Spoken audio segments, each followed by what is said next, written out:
रतनगढ़ राज्य पर चंद्रगुप्त नाम का राजा राज करता था। उसके 4 बेटे थे जो बड़े बहादुर और प्रतापी थे। उसके चारों बेटों में बड़ा बेटा मदन सेन सबसे वीर और सुंदर था। मदन सेन की पत्नी का नाम चंद्रप्रभा था। वो भी बेहद सुंदर थी। वो अपने समान सुंदर किसी दूसरी स्त्री को नहीं समझती थी। चंद्रप्रभा हर काम में होशियार थी। गाना भी उसे खूब आता था। एक दिन की बात है, मदन सेन के पिता अर्थात राजा ने उसे किसी गलती पर नाराज होकर देश निकाला दे दिया। राजा का आदेश सुनकर जब चिंतित मदन सेन महल में आया तो मदन सेन को उदास देखकर उसकी पत्नी ने पूछा, आज आप उदास क्यों हैं? मदन सेन बोला, अब तुमसे क्या कहूं, आज पिताजी ने मुझे 12 वर्ष के लिए देश निकाला दे दिया है, इसीलिए मैं तुमसे विदाई मांगने आया हूं। यह सुनते ही चंद्रप्रभा चक्कर खाकर गिरी और बेहोश हो गई। उसकी ये हालत देखकर मदन सेन के रहे सहे होशो हवास भी जाते रहे। वो सोचने लगा, मैंने बहुत बुरा किया जो अपनी पत्नी को सब कुछ बता दिया। मदन सेन ने जब चंद्रप्रभा पर गुलाब जल छिड़का तो उसे होश आया। होश में आकर चंद्रप्रभा ने मदन सेन से कहा, आप मुझ दासी को छोड़कर परदेश चले जाएंगे तो मैं आपके बिना कैसे जी पाऊंगी? मैं भी आपके साथ ही चलूंगी। तब मदन सेन ने कहा, तुम मेरे साथ कैसे चल सकती हो, क्योंकि परदेश में अनेक प्रकार के संकट भोगने पड़ते हैं और तुम नर्म व नाजुक गलीचों पर चलने वाली, महलों में रहने वाली उन दुखों को कैसे बर्दाश्त कर पाओगी? चंद्रप्रभा ने कहा, हे प्राणनाथ, महल के सुख आपके बगैर जंगल के दुखों से भी अधिक भयानक प्रतीत होंगे। इससे अच्छा तो यही है कि मैं भी आपके साथ ही चलूं। मदन सेन ने सोचा कि चंद्रप्रभा मेरे बगैर नहीं रह सकती, इसीलिए मुझे यह शोभा नहीं देता कि इसको तड़पता छोड़कर चला जाऊं। बेहतर यह है कि इसे भी साथ ले चलूं। इस विचार के मन में आते ही मदन सेन ने अपनी पत्नी से कहा, अच्छा तुम उदास मत हो, मैं तुम्हें अपने साथ ही ले चलूंगा।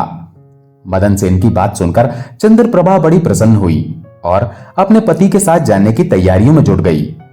अगली सुबह चंद्रप्रभा और मदन सेन शहर से निकलकर एक जंगल में पहुंच गए। जब चलते चलते वे थक गए तो एक उचित जगह देखकर वे एक बरगद के वृक्ष के नीचे विश्राम करने लगे। वे बहुत अधिक थके हुए थे, अतः ठंडी हवा के झोंकों ने उन्हें नींद की वादी में पहुंचा दिया। मगर कुछ देर बाद ही एक सांप ने रानी को डस लिया। सांप के डसते ही रानी तड़पने लगी। मदन सेन की आंख खुली तो उसने रानी को तड़पते देखा। सांप को जाते देखकर मदन सेन बेचैन हो गया। कुछ देर बाद रानी विष के प्रभाव से मर गई। रानी को देखकर मदन सेन ऊंचे स्वर में विलाप करने लगा। उसका रोना धोना सुनकर जंगल के जीव जंतु गुर्राने लगे। मैं जीकर क्या करूंगा, इसी जंगल में प्राण त्याग दूंगा। ये मन में विचार कर वो रानी की लाश के पास से उठा और जंगल से लकड़ियां बीनकर इकट्ठी करने लगा। वो लकड़ियां इकट्ठी करता जाता और रो रोकर कहता जाता था, रानी की चिता में मैं भी चल जाऊंगा। संयोगवश शिव पार्वती जी पृथ्वी लोक का भ्रमण करते हुए उसी जंगल में आ पहुंचे। पार्वती जी ने जब मदन सेन के रोने की आवाज सुनी तो उन्हें बड़ी दया आई। उन्होंने शिव जी से कहा, हे प्रभु, कोई मानव हृदय विदारक स्वर में रो रहा है। उसके रोने से मेरा हृदय कांप रहा है। आप मुझ पर दया करके उसका दुख दूर कीजिए। पार्वती जी की बात सुनकर शिवजी ने कहा, हे प्रिय, मैं तुमको इसलिए अपने साथ नहीं ला रहा था क्योंकि संसार में हर प्रकार के दुखी मनुष्य हैं, हम किस किस का दुख दूर करेंगे। तब पार्वती जी ने कहा, हे स्वामी, कुछ भी हो, इसका दुख तो आपको अवश्य ही दूर करना पड़ेगा। पार्वती जी की बात सुनकर भगवान शिव माता पार्वती को अपने साथ लेकर वहां आए जहां मदन सेन करुण विलाप कर रहा था। शिवजी ने मदन सेन से पूछा, तू क्यों रोता है, तुझको क्या दुख है? मदन सेन ने कहा, मैं आपको अपने दुख का हाल कैसे सुनाऊं? मुझे इतना दुख है कि यदि धरती फट जाए तो मैं उसमें समा जाऊं। मदन सेन की बात सुनकर भगवान शिव को दया आ गई और उन्होंने उससे कहा, तू हमें बता कि तुझे क्या दुख है।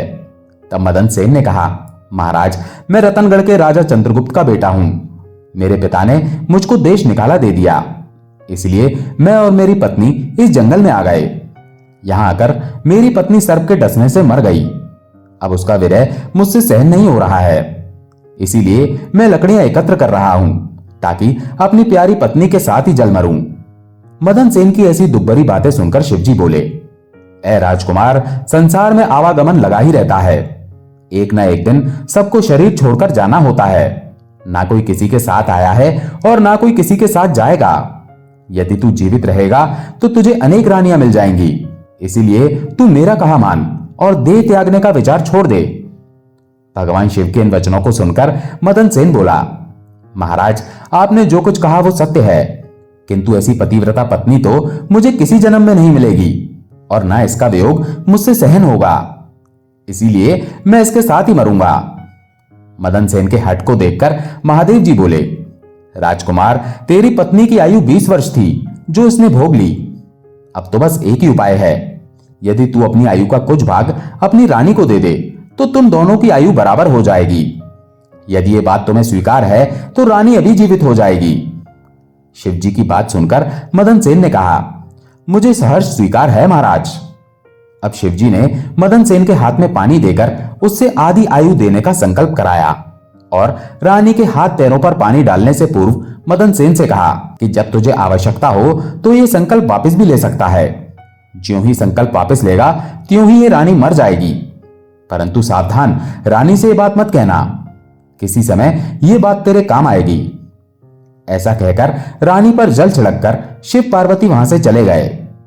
उसी समय रानी उठकर बैठ गई और बोली, प्रिय, आज तो मैं बहुत सोई, आपने मुझे जगाया क्यों नहीं? मदन सेन ने कहा, तुम थकी हुई थी, इसी कारण मैंने तुम्हें नहीं जगाया। अब वे दोनों आगे चल दिए। कितने ही दिनों बाद उन्हें एक बहुत सुंदर स्थान दिखाई दिया। वहां एक फकीर की कुटिया थी। जब वे दोनों वहां पहुंचे तो उन्होंने देखा कि एक सुंदर नौजवान फकीर बैठा हुक्का पी रहा है। वे दोनों थके हारे तो थे ही, अतः फकीर के पास बैठ गए। उसी समय राजकुमार ने रानी से कहा, रानी, मुझे प्यास लगी है, तुम कहो तो मैं जाकर कुएं से पानी पियाऊं, और अगर तुम्हें भी प्यास लगी हो तो तुम्हारे लिए भी लेता आऊंगा। ये सुनकर रानी ने कहा, मैं तो प्यासी नहीं हूं, आप जाकर पी आइए। मदन सेन बाल्टी व रस्सी लेकर कुएं से पानी पीने चला गया। उधर मदन सेन पानी पीने गया, इधर चंद्रप्रभा और फकीर की आंखें चार हो गईं। वो फकीर से बोली, फकीर साहब, आप तो यहां बड़े ऐश से रहते हैं। फकीर बोला, तुम भी यहां रहो और ऐश करो। चंद्रप्रभा कहने लगी, फकीर साहब, आपके साथ रहने को दिल तो कर रहा है, मगर मेरा पति मेरे साथ है, इसीलिए मैं आपके साथ किस प्रकार रह सकती हूं? फकीर ने कहा, किसी तरह अपने पति को कुएं में धकेल दो, फिर हम ऐश करेंगे। फकीर की बात सुनकर चंद्रप्रभा ने कहा, अच्छा, मैं ऐसा ही करूंगी। तभी मदन सेन पानी पीकर रानी के पास आया तो रानी कहने लगी, मैं भी प्यासी हूं, मुझे भी पानी पिलाओ। तब मदन सेन ने कहा, मैंने तुमसे पहले ही पूछा था, तब तुमने मना कर दिया था। खैर, अगर तुमको प्यास लगी है तो मैं अभी पानी लेकर आता हूं। जब मदन सेन पानी लाने चलने लगा तो रानी कहने लगी, मैं भी तुम्हारे साथ चलती हूं। फिर वो भी उसके साथ चल पड़ी। बेचारा मदन सेन तो उसके प्रेम में पागल हुआ पड़ा था। उसे नहीं मालूम था कि ये मेरे प्राण लेने चल रही है। जब मदन सेन कुएं के पास जाकर बाल्टी भरने लगा तो रानी ने पीछे से उसे धक्का देकर कुएं में गिरा दिया और खुद उस फकीर के पास आ गई। वो फकीर रानी को लेकर वहां से चलता बना और दोनों एक बड़े शहर में जाकर आनंद से रहने लगे। उस फकीर ने चंद्रप्रभा को थोड़े ही दिनों में ऐसा नाचना गाना सिखाया कि उसके समान नाचने वाली कोई नृत्यांगना उस शहर में दूसरी न थी। वो सारे नगर में प्रसिद्ध हो गई। इस प्रकार रानी के नाचने गाने के कारण वो फकीर लाखों रुपए का मालिक हो गया। रानी उस फकीर के साथ बड़े ऐश से रहने लगी। जिस समय रानी ने मदन सेन को कुएं में धकेला था, संयोग से एक जंजीर जो कुएं में लटकी हुई थी उसके हाथ में आ गई। मदन सेन उसको पकड़कर कुएं में लटक गया और ईश्वर को याद करके सोचने लगा कि मैंने रानी को जीवन दान दिया और रानी ने मेरे साथ ये विश्वासघात किया। क्या यही मेरे प्यार की सजा है? उसी दिन बंजारों का एक काफिला उस स्थान पर आकर ठहरा। एक बंजारा बाल्टी और रस्सी लेकर कुएं पर पानी भरने आया। जब उसने बाल्टी कुएं में डाली तो मदन सेन ने बाल्टी को पकड़ लिया। तब उस बंजारे ने पूछा, कुएं में कौन है? मदन सेन ने कहा, भाई, मैं आफत का मारा एक इंसान हूं, ईश्वर के लिए मुझको बाहर निकालकर मेरी जान बचाओ। बंजारे को दया आ गई और उसने मदन सेन को कुएं से निकाल लिया और पूछा, भाई, तुम कौन हो और इस कुएं में कैसे गिरे? मदन सेन ने शुरू से लेकर आखिर तक सारा वृतांत बंजारे के सामने कह सुनाया। बंजारा उसकी नेकी और रानी की करतूत सुनकर अफसोस करते हुए बोला, त्रिया चरित्र जाने नहीं कोई, खसम मार कर खुद सती होए। ये कहकर बंजारे ने मदन सेन को सीने से लगा लिया और बोला, तुम किसी प्रकार की कोई चिंता ना करो, भगवान बड़ा दयालु है, वो सब भला करेगा। अगर चाहो तो तुम हमारे लश्कर में हमारे साथ रह सकते हो। मदन सेन ने उसके साथ रहना स्वीकार कर लिया। संयोगवश बंजारों का वो लश्कर कुछ दिनों के बाद उसी शहर में आया जिसमें रानी चंद्रप्रभा फकीर के साथ रह रही थी। उस शहर को देखकर मदन सेन ने बंजारे से कहा, भाई मेरी इच्छा कुछ दिन इस शहर में रहने की है, यदि आपकी आज्ञा हो तो कुछ दिन मैं इस शहर में बिता लूं। मदन सेन की बात सुनकर बंजारा बोला, तुम्हारी जैसी मर्जी हो, मुझे कोई आपत्ति नहीं है। मदन सेन बंजारे से विदा लेकर शहर में किसी काम की तलाश में घूमने लगा। कुछ दिनों बाद उसकी मेहनत रंग लाई और उसे एक बड़े व्यापारी के यहाँ नौकरी मिल गई। वो व्यापारी के यहाँ रहने लगा और बड़ी लगन और परिश्रम से अपने कर्तव्य का निर्वाह करने लगा। मदन सेन की कर्तव्य निष्ठा और परिश्रम को देखकर व्यापारी ने उसे अपने यहाँ मुनीम बना लिया। अब मदन सेन के दिन चैन से गुजरने लगे। एक दिन उस नगर के राजा के यहाँ चंद्रप्रभा का नृत्य का आयोजन हुआ। राजा ने शहर के तमाम बड़े व्यापारियों और सेठ साहूकारों को अपने यहाँ इस नृत्य का अवलोकन करने को आमंत्रित किया। जिस दिन चंद्रप्रभा का नृत्य था, शहर के सभी व्यापारी और सेठ साहूकार राजा के यहाँ पहुंचे।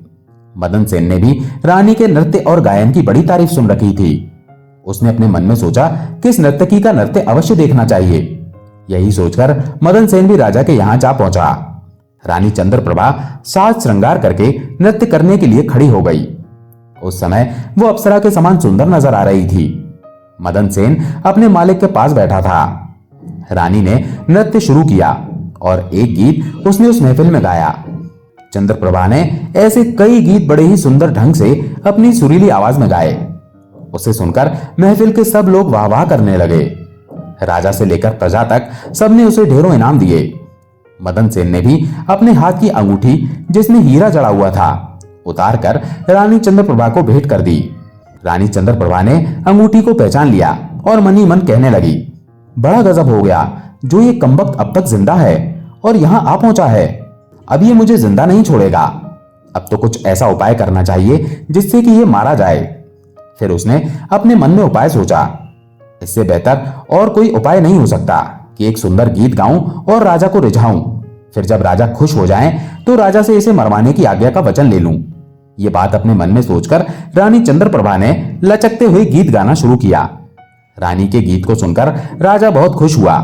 वो चंद्रप्रभा से बोला, हम तुझसे बहुत प्रसन्न हैं, बोल क्या मांगती है, जो मांगेगी तुझे मिलेगा।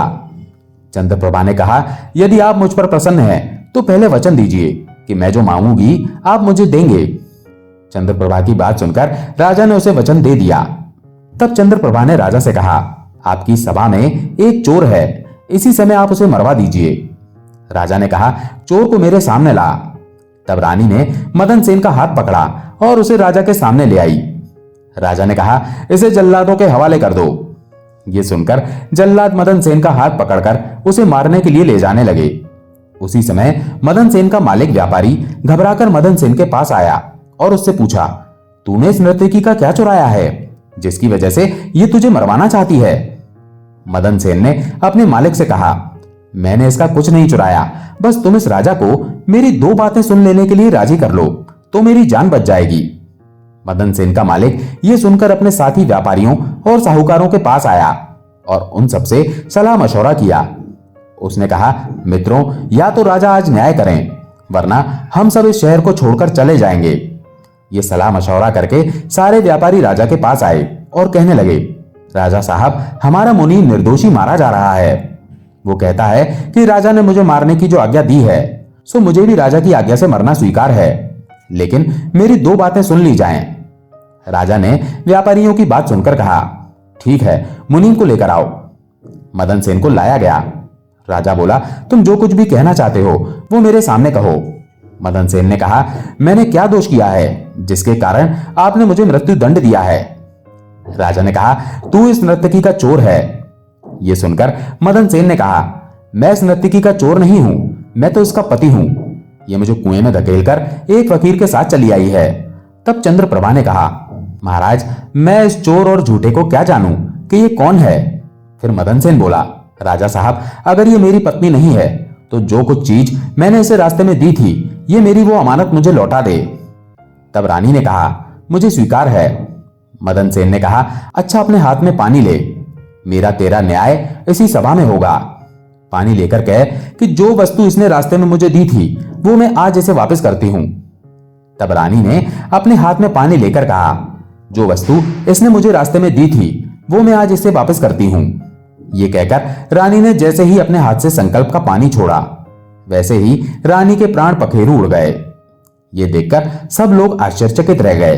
राजा ने घबराकर मदन सेन से कहा, यह क्या हुआ, इसके पीछे क्या राज है, पूरी बात बताओ। तब मदन सेन ने अपने बारे में राजा को बताना प्रारंभ किया और अपने पिता द्वारा देश निकाला दिए जाने से लेकर अब तक का सारा हाल सबके सामने कह सुनाया। सारी बातें सुनकर राजा ने मदन सेन को अपने सीने से लगा लिया। मदन सेन की सच्चाई और धर्मपरायणता ने राजा का दिल जीत लिया। उसने खुश हो अपनी इकलौती पुत्री का विवाह मदन सेन के साथ कर दिया और उस फकीर को फांसी लगाने का आदेश दिया। इस प्रेरणादायक कहानी से हम मदन सेन और रानी चंद्रप्रभा की जीवन यात्रा के माध्यम से सत्य, धर्म और कर्म की महिमा को समझेंगे। मदन सेन, जो एक धर्मपरायण व्यक्ति है, अपनी सच्चाई और ईमानदारी के बल पर जीवन की चुनौतियों का सामना करता है। दूसरी ओर चंद्रप्रभा अपने झूठ और धोखाधड़ी के कारण अपनी विनाशकारी नियति को प्राप्त करती है। ये कथा हमें सिखाती है कि झूठ और अधर्म से कभी स्थायी सफलता नहीं मिलती। सत्य की राह पर चलने वाले को भले ही कठिनाइयां आए, परंतु अंततः सत्य और धर्म की विजय होती है। ये कहानी आत्मविश्वास, सच्चाई और कर्म की महत्ता को दर्शाती है। दोस्तों, आशा है ये कहानी आपको पसंद आई होगी। अगर पसंद आई हो तो वीडियो को लाइक करके चैनल को सब्सक्राइब कर लीजिए। धन्यवाद।